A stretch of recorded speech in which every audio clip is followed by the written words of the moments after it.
Stump 150 টাকার stump বলছে যে তুই আর মুক্তিযোদ্ধা নামে পরিচয় দিবি না, এই এলাকায় থাকবি না, এখানে তুই টিপ দে আবার স্বাক্ষর দে। আমি কইছি আমি স্বাধীনতা মুক্তিযুদ্ধে অংশগ্রহণ করছি, আমার জীবন চলে যাবো, আমি মুক্তিযোদ্ধা।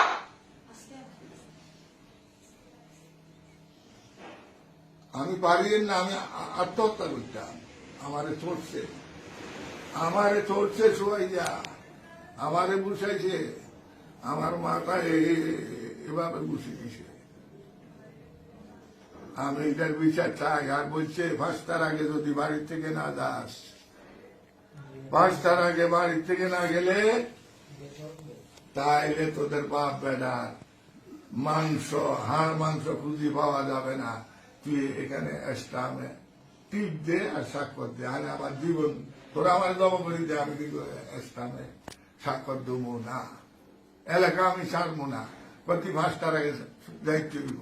বাবা আমি ইজ্জতের ভয় আমি 5টার আগে চলে এসেছি। এখন যদি আপনারা বলেন উপদেষ্টা মন্ডলীর কাছে আমার দাবি মুক্তিযোদ্ধা হিসাবে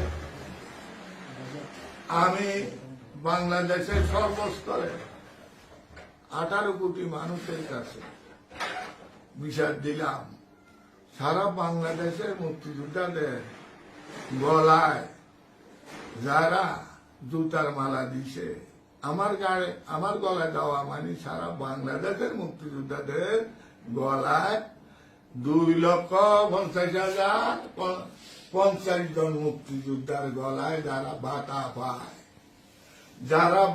পায়, যারা গ্যাজেটভুক্ত, তাদের গলায় গতদিন জুতার মালা লাগছে।